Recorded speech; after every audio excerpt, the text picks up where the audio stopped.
আন্তর্জাতিক নারী নির্যাতন বিরোধী পক্ষ ও বেগম রোকেয়া দিবস 2024 উপলক্ষে আমরা এখন উপস্থিত আলোচনা সভায়। এই আলোচনা সভায় সম্মানিত সভাপতি, আমাদের উপজেলা নির্বাহী কর্মকর্তা মহোদয়, উপস্থিত আছেন আমাদের মহিলা বিষয়ক কর্মকর্তা, এছাড়াও উপস্থিত আছেন আমাদের কাশিয়ানী অন্যান্য দপ্তরের কর্মকর্তা, সেই সাথে উপস্থিত আছেন আমার প্রিয় যে মা জাতি আমাদের বিভিন্ন শ্রেণীর নারীরা উপস্থিত আছেন। সবাইকে আমি আমার সাংবাদিক সংবাদ কর্মীদের পক্ষ থেকে জানাই আজকের এই আন্তর্জাতিক নারী ও বেগম রোকেয়া দিবসের শুভেচ্ছা এবং অভিনন্দন। আসলে আমরা সবাই তো বক্তব্য দিচ্ছি, নারীরা যেভাবে এগিয়ে আসছেন তাতে আর কথা বলার কোনো ভাষা আমাদের নাই। পুরুষরা কি বলবো বলে, আস্তে আস্তে আস্তে হারায় যাচ্ছে। হ্যাঁ, নারীরা যেভাবে এগিয়ে আসছে তারপরে বলতে হয় আলোচনা সভায় একটা গান শোনায় নাকি, মায়ের এক ধার দুধের দাম, গানটা শুনছেন আমরা?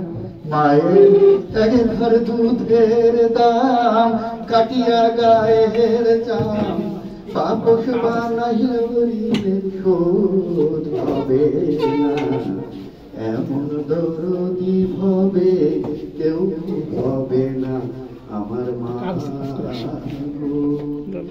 মায়ের সেবায় প্রজন্মের পর প্রজন্ম মায়ের সেবাই কিন্তু মানুষ হচ্ছে।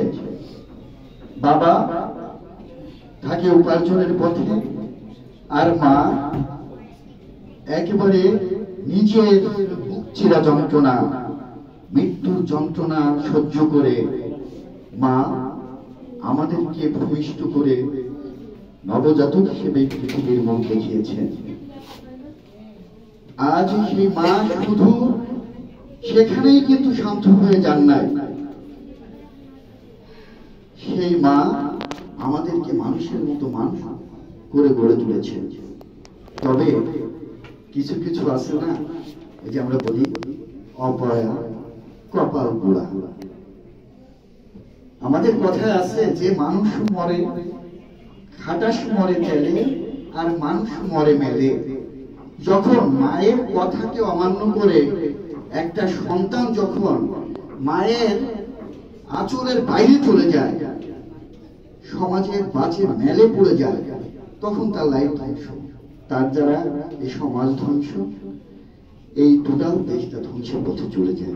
কিন্তু সেখান থেকে কিন্তু ফিরে আনে কে আনে? মায়ের কাছ থেকেই কিন্তু আমরা, মা আমাদের সর্বশ্রেষ্ঠ প্রতিষ্ঠান, একজন নারী আমাদের সর্বশ্রেষ্ঠ প্রতিষ্ঠান, তার কাছ থেকে শিক্ষা নিয়ে কিন্তু আজ নারীরা এগিয়ে আসছে। সন্তানরা মায়ের কথা শুনে না, আমরা কি করব?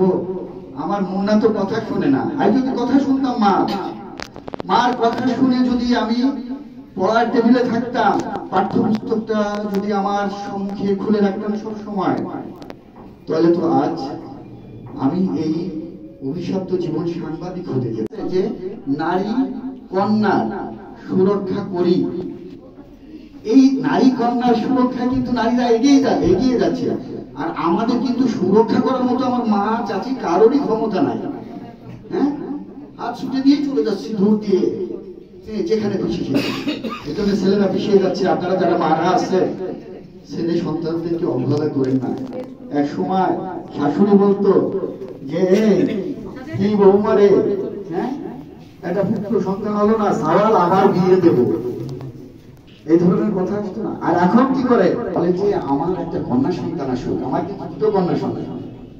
হ্যাঁ, এই জন্য শেষ করছি, আপনারা নারীদের কন্যা শিশুদের মানুষ করার পাশাপাশি আপনার ছেলের দিকেও একটু খেয়াল রেখে আমরা সবাই একসাথে মিলেমিশে সুন্দর একটা দল আমরা গঠন করি, বৈষম্য মুক্ত দল গঠন করি, একে অন্যের পাশে থেকে আমরা এই দেশটাকে বিশ্বের সর্বশ্রেষ্ঠ দেশ হিসাবে পরিচিত লাভ করি, এই আশাবাদ ব্যক্ত করে আমি আমার বক্তব্য শেষ করছি। আসসালামু আলাইকুম ওয়া রাহমাতুল্লাহি ওয়া বারাকাতুহু।